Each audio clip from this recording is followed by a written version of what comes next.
Live. We're Yes, live. good morning, V. Here we are, live, breathing still. Ha ha ha! It's something of an accomplishment for me. Now, V, you've had a very busy week. You've been what I describe as a blue ass fly here, there, everywhere. Zoom, zoom, zoom.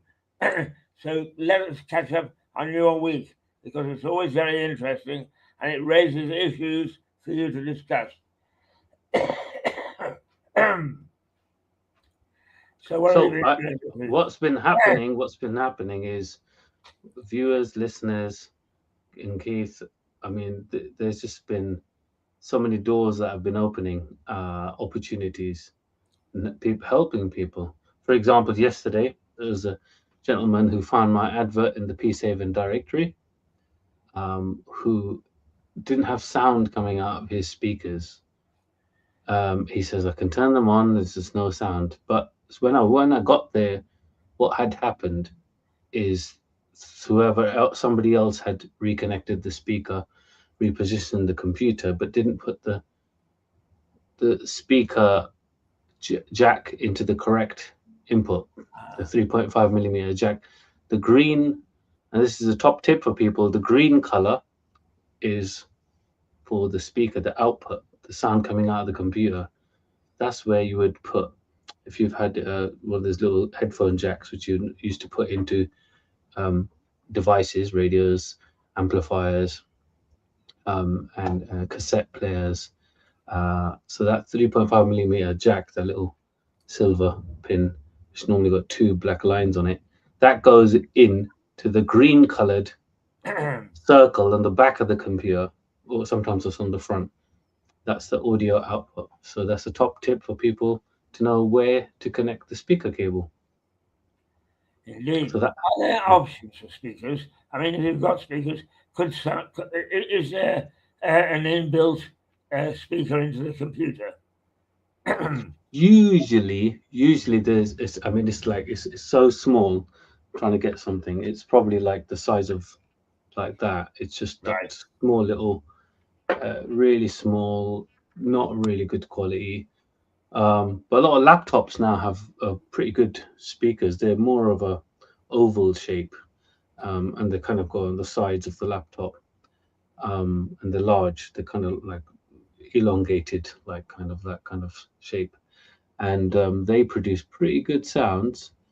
Um, but still, it can't get as good as getting a actual speaker connected to your Yeah. laptop. If you look at most laptops, I'm just going to see on here. If you look at most laptops, usually on the side, and they still do it because it's something that's still required. They can't get rid of it.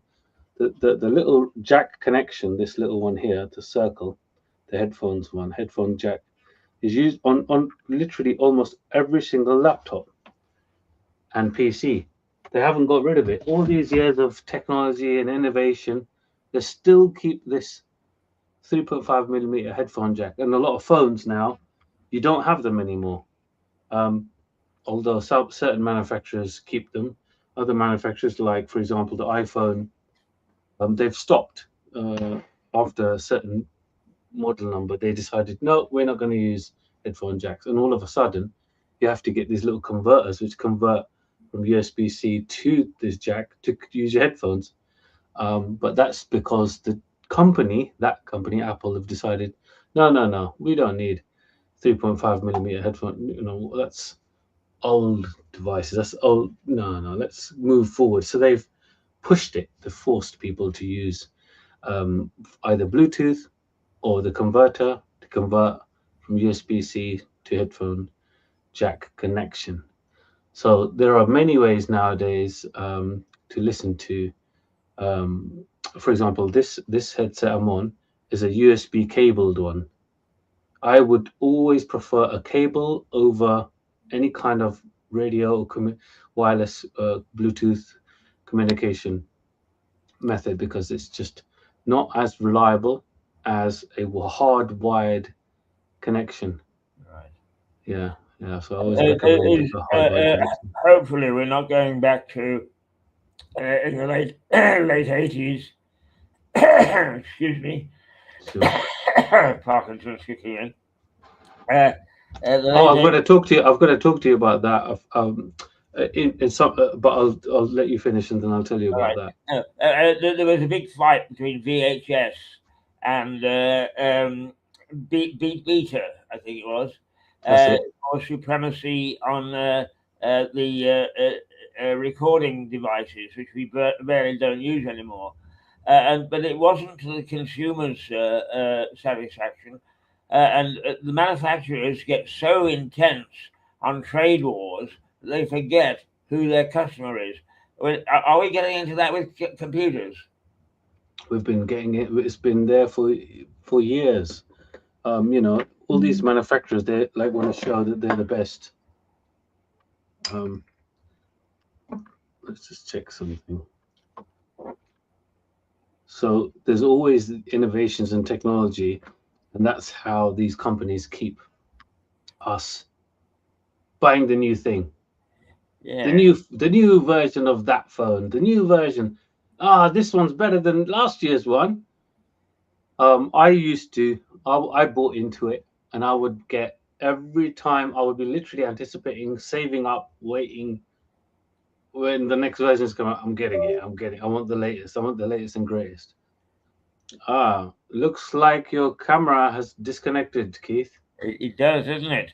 Yeah, Uh, well, this is interesting. So here we have a live situation. yeah. Something got disconnected. I would recommend now your microphone's muted. Oh, Right. it's unmuted. I can hear you. No, it's muted now. So the microphone works, but you'll have to keep that. Now Right. Okay. Can you hear me? the camera. I can hear you. So we could still have this conversation. And this Yeah. is a example of how devices which are hardwired can also get disconnected. Yeah. I mean, that's quite ridiculous, isn't it? Uh, and I can't find the camera icon anymore. Uh, So what could have happened if you trace the cable? So the webcam is on top of your monitor. yeah. Trace that cable, see where it goes, and it most likely goes to the back of the computer. And Yes. it It probably does. got probably got disconnected. Uh-huh. So you have to just remove it and just put it back in to the USB slot, and Well, I'll have a go. we'll see if it works. If it doesn't, we can still keep talking. I can hear you, you can hear me, and it's just the audience that only sees me, which is fine. Right. Oh, yeah, Well, I think we'll leave it that way because cool. I'm going to have difficulty with my Parkinson's getting to the back of the computer. No, no, leave it as it is. This is a great way to show. Hey, the show goes on. The show goes on, and we're still having the Yeah. show.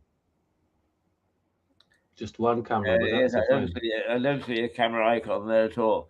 Oh, that's okay. Okay, at least I know probably what's happening.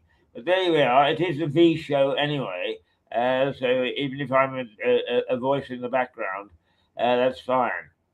Great. Now, going back just to this trade war, you know, I sometimes wonder whether these big technology companies do their homework because I was a few months ago now, but I was doing some research on a different project, and what I discovered was that 90% of the disposable income is held by people over 60.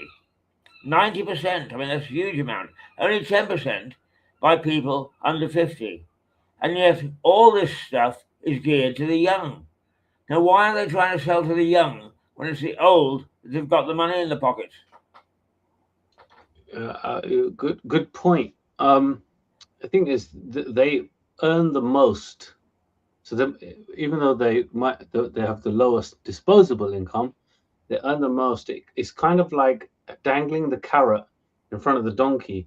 The donkey works harder and faster. Why? They want the latest Armani jacket or Versace watch or Calvin Klein glasses or the phone or laptop, whatever it is. People want to be. They want to be seen and so they generally will get people often talk about, I want to get a Ferrari or whatever, Lamborghini or whatever cars people like to get, Bugatti or Rolls Royce or a Bentley. Um, so they're really aspiring, and so this dangling of the carrot is geared towards the working class, not the retired class. The retired, they've been there, done that. They're not so needing to be seen and heard by Yeah. people, because they don't have such an ego issue. They don't have. They've also dealt with their traumas. They've dealt with their. Well, hopefully they've anyway. But usually they're much more settled, calm, peaceful. They're not so easily excited. Let's say. So they can't get. You can't dangle a carrot in front of someone, like you said, over who's retired, even, let's just say retired, whatever the age that would be for someone, because they're like, oh, I just want a simple life. So if they want the simple life, they wouldn't be a target for someone to, a company to advertise to them, oh, here's the latest. I mean, they believe that those kind of people, they get, the golf, the yachts, the planes, stuff like that, the mansions, Right. swimming pools. That's the advertising. It's Uh-huh. more geared towards the older people for that kind of. That's a very um good point. Yeah. Now, how about fakes?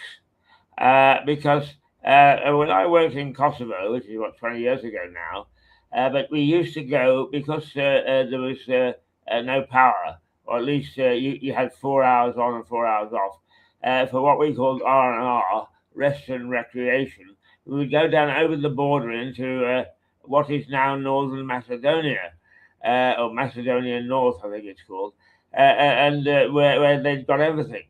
But one of the things on the Sunday morning that was a joy was to go into their market and see what was on sale, whether it was a fresh rabbit or a Rolex watch. And I took my wife there. Well, she visited me when I was in Kosovo, and we went down to Macedonia for the weekend.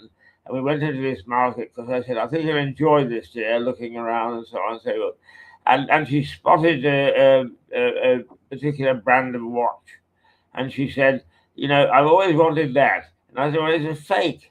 And she said, yes, yes, but look at it. And it looked exactly like the brand that she was after. So I said, all right, I'll buy it for you. And before we get back to the hotel, it'll stop ticking. So she giggled, and so we bought this thing for about 10 quid.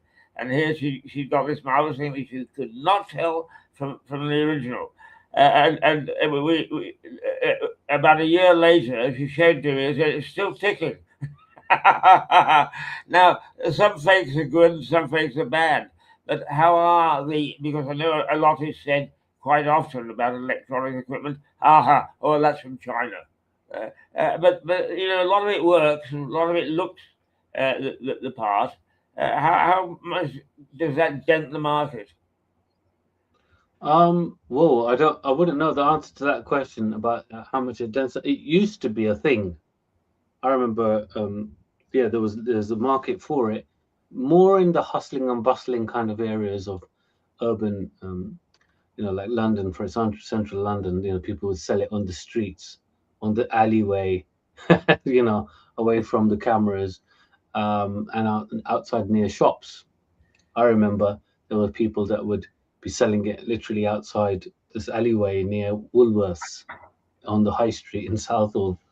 And but then what I've noticed is, because of the advent of cameras on the high street, the police are monitoring the street, and then when they see these, I don't know what to call them. Anyway, let's just call them side hustlers, people that are selling something, whatever it is, whether it's legal or illegal, because that trade doesn't actually bring in tax money, because they're doing it under the radar and they ask for cash.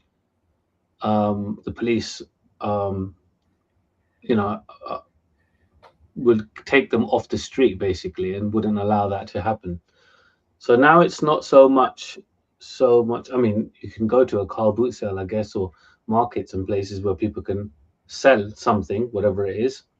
whether it's fake or not fake, and because that seemed that it's more of a way that the money would go. Some money would go to the government for the taxes. Yeah. So yeah, it's just different places. I haven't really been to many of these car boot sales for a while now, but I do hear people saying that that's where they sell these items. Although nowadays it's now gone online. I just realized, yeah, so a lot of things are sold online now. Yeah. I mean, for instance, what about Temu and eBay? The goods are demonstrably cheaper there. I mean, are they actually cheaply made, cheaply Chinese made, as it were? Yeah. So regardless of where they're made, the manufacturing cost. I'll just talk about manufacturing costs. As you know, uh, for example, I think it's quite well known these, the Samsung and the iPhones. Where are they made in the world? Do you know where they're made? Well, I was thinking the Far East.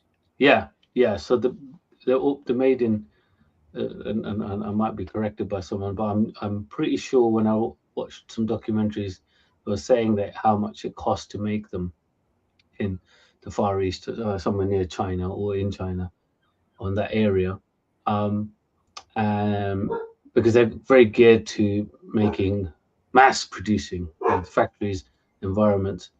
There is way more conducively efficient and cheaper to make mass manufacture things, and then they're shipped to different countries where they're sold. They make them there. I recently found out that um, due to not government legislation, but some kind of regulation, if the final check of the device thing that was made is done in that country, for example, Italy, they can actually say made in Italy or something to do with that.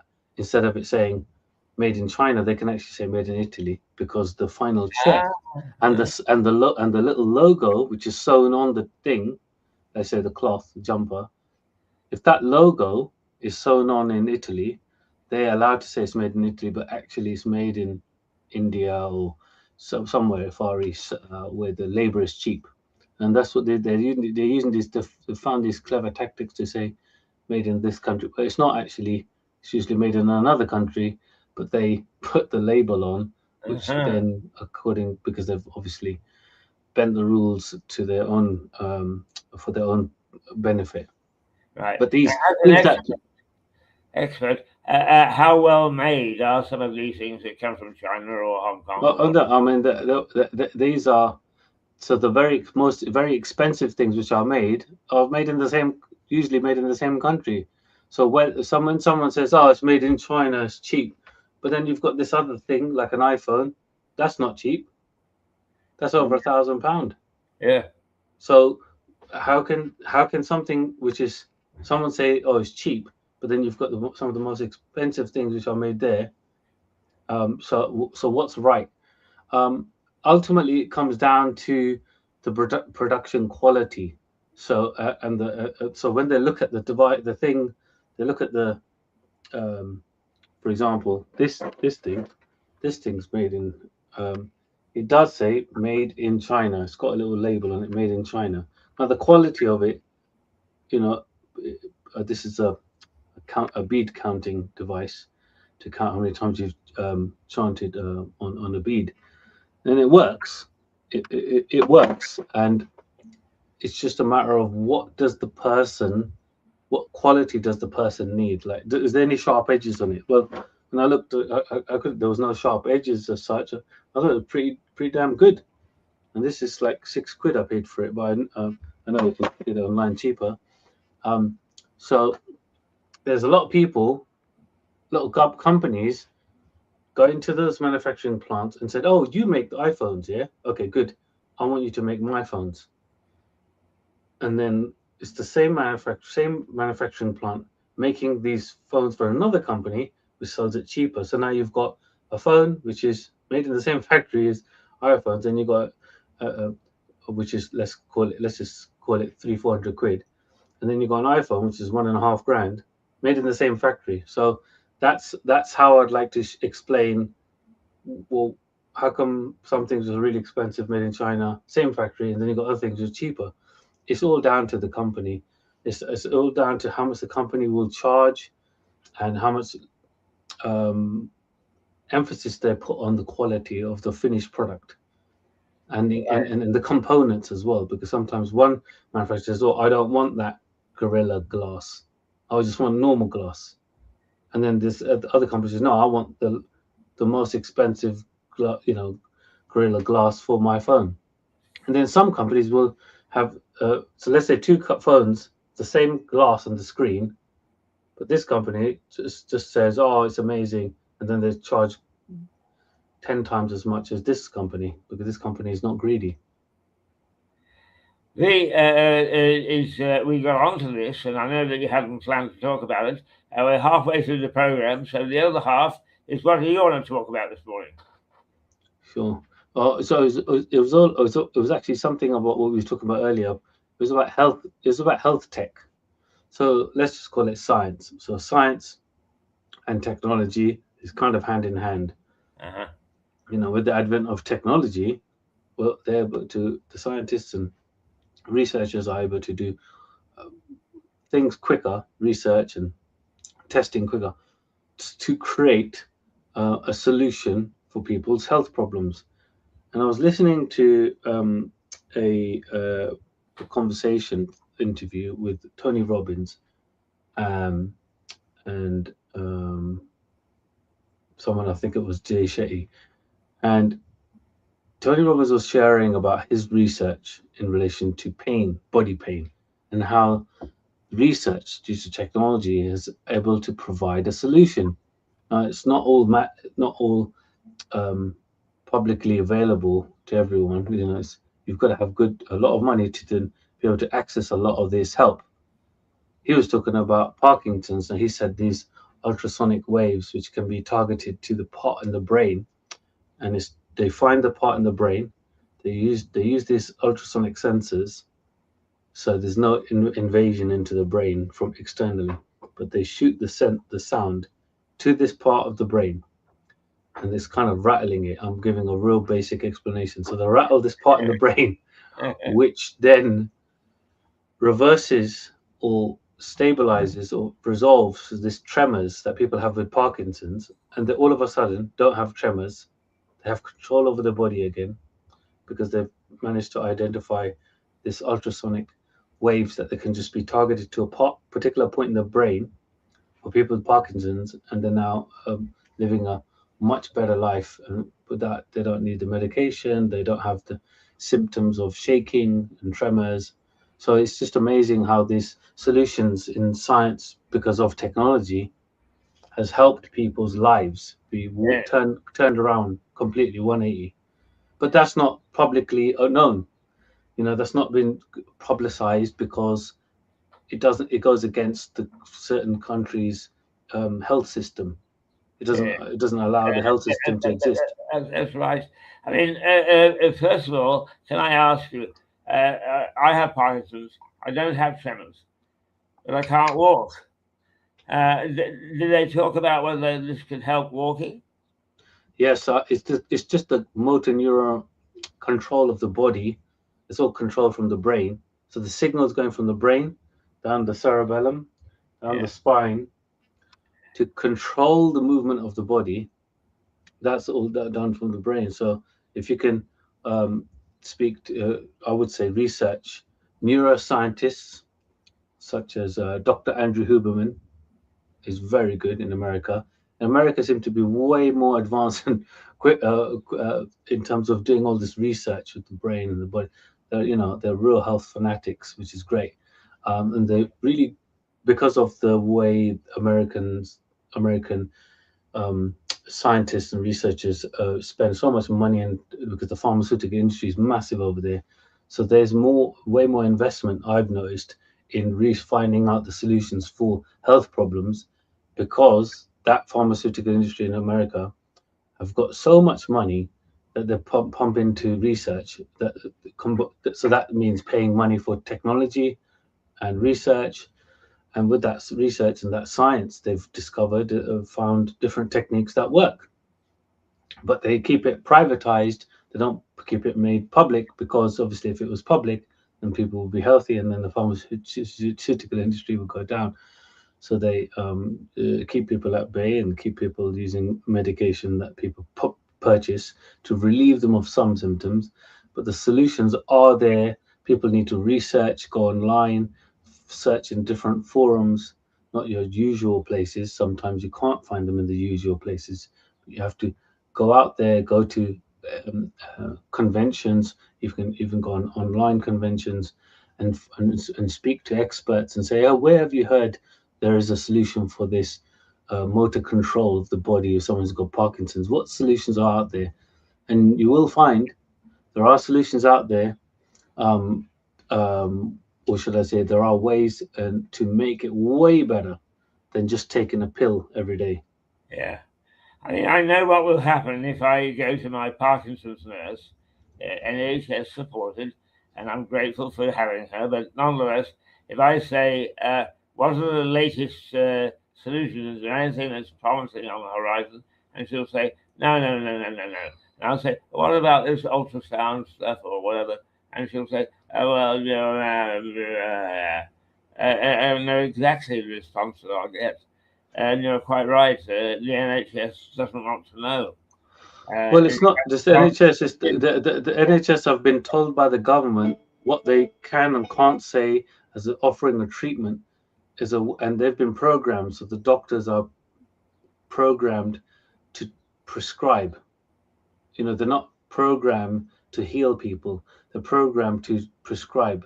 Yeah. You know, they've been brainwashed when they've been studying about health and well-being, and that's why there's a lot of doctors who get outcast and they're not allowed to be doctors because they start going outside of what they've been told to do by the NHS, who've been told what to do by the government and the leaders of the country, because they're just more interested in the backhanders, people getting wealthy, and just keeping the money coming in. If you just follow the money, follow the trail of where the money goes, you'll soon find out who's profiting and why they're not allowing us to have access to the information that is most beneficial for us.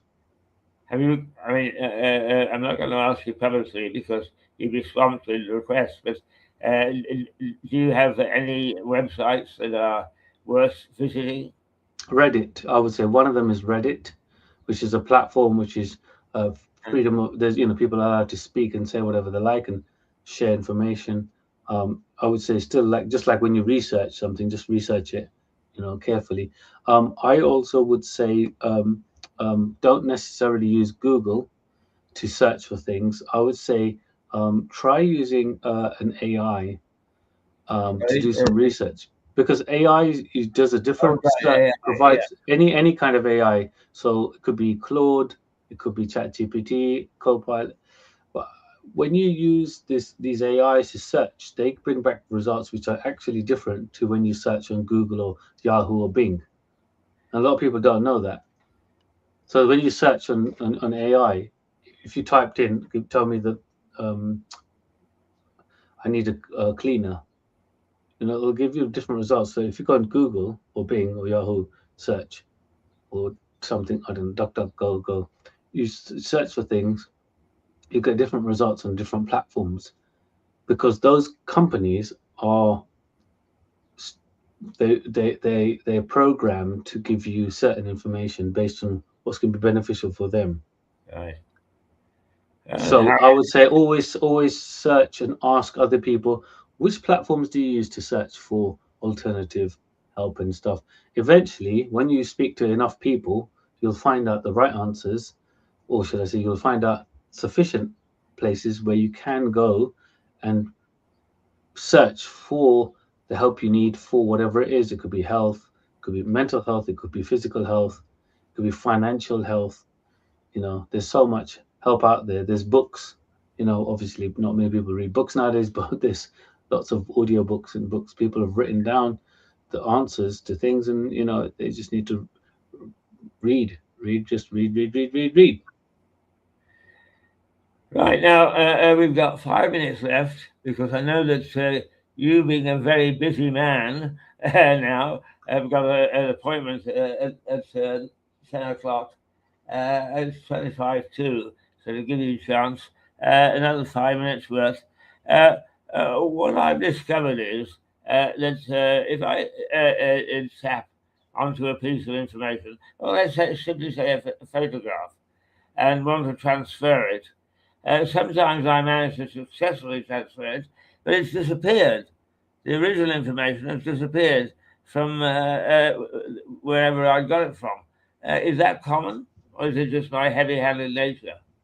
I'll have to have a look at that, what happened. So let me get that straight. Are you saying you transferred a picture from one device to another device? Is that right? Yeah. And then you couldn't find that picture? Yeah. Okay. Yeah, I'm not sure. I would just say that how the way to resolve that is try to keep the same location of when you're transferring pictures, and then that way the picture is always in that folder that you've transferred it to. Because what I've tend to find is people tend to they don't realize the different locations. For example, if you're downloading a file off the internet, I'm going to give a different example. When you download anything from the internet, the default folder that the browser puts it into is the folder called downloads. Similarly, if you're scanning a picture, when you scan a picture from a printer, not many people do that, but when you scan a picture, it goes to a scans folder. And you can obviously choose a different default location, but it's usually in that scans folder within pictures. Similarly, with videos, when you're transferring videos from a device or camera, it usually will go into the videos folder, or at least that video folder is there. So these are default folders. So downloads, documents, pictures, and videos. Of course, people make multiple folders, and then they create their own structure that makes sense to them. And you can always change the default location for various devices that you connect and that you copy across onto. But it's good to know that this is the folder structure that, for example, Microsoft Windows 11 has 10 and 11. So that's how it's been around for years for Microsoft. And it's slightly different on Apple products, on Mac, Apple Macs. Right. I mean, the things that I present you with are from an 80-year-old, 80 plus actually. So they are pertinent to your viewership and the people you help. So I'm sure other people have probably experienced that, and you just given an explanation, which I'm able to at least explore. The other thing that I find very difficult is going through the IT of places like banks. I'm sure that they want to get rid of the aged customers, because we're a bloody nuisance, as we are to a lot of people with technology. But they seem to make it more and more complicated to perform tasks. Is that just me as an older person saying, or is it some basis in fact? So, like I said before, it's these companies, they only in it to win it. They're only in it for themselves. They don't care about us. What if a system is made more efficient? Guess who benefits? The shareholders of that company. So the banks are looking at how do they make money? How do they make more money? How do they manage their money? How do they save time? How do they reduce the amount of employees they've got? Well, any company would do that. Any company interested in making a profit usually would be like, well, the biggest cost for anything is humans. That's the biggest cost for the biggest expense for any business is humans. So how do we reduce the need for human interaction? Well, automate it, make it digital. So when it goes digital, it can become automated, and that's why there's been that big push for going digital, being paperless, all that marketing about being paperless. It's not for the environment.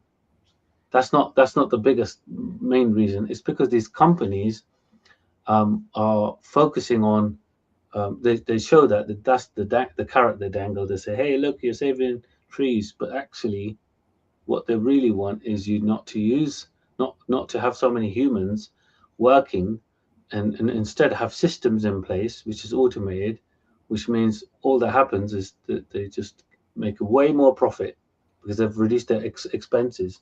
So all companies are doing that. Companies and governments, everyone's on the bandwagon. Hey, we can save money. Everyone Yeah, wants to save money. yeah. And everyone wants to make profit. That's the actual real truth behind everything. Making things more efficient. I mean, that's just industrial revolution, right? Just another progression. Well, It's I mean, now. you're absolutely right. And really, for all their bravado and all the good things that our MPs and government are doing for us, if you raise the issue of banks with an MP, he runs for cover. He can't get out of the room fast enough. And I've often wondered about this. And then I looked at Lloyd's. Lloyd's made £6.5 billion profit last year, of which 4 billion went to the government. So if you're the Prime Minister, what are you going to say to your MPs? Don't get involved in this because that money coming in, we need, right? They need. And then they give it back to us. Everybody say, oh, yes, look at the largesse, look what we're doing for you, and so on. I mean, they are a bunch of charlatans, really. I mean, if there is a good argument for democracy not working, that's it. Yeah. Yep, you've hit the nail on the head. I can do that because I'm hiding behind a little dot. V, I'm going to let you go because you've got an appointment in 20 minutes' time. Thank you. Well, we've done 37 minutes this morning. So, as usual, average joy. And you're coming here on Thursday for a fete to let people know what you do. Right, yeah. So the Garden Fete, that's a new thing that we're doing, and this is more of a social. And there'll be a lot of well-being and creative stalls there, and there'll be music as well. And I'll be there, and I'll be actually focusing on helping people research for having a better physical and mental health. Oh, It's, that's wonderful. That's wonderful. I look forward to seeing you there. all right, yeah. Look forward to seeing you too, and all the people there. It should be a good day in the gardens, and have some light refreshments and some movement and some stretching and some laughter. Yes, indeed. It should be a good day. Excellent. Okay, All right. see you then, and See you, we'll Keith. see you this time next week. Yes. See you Good, next week, all folks. excellent. Cheers, toodle Toodle pip.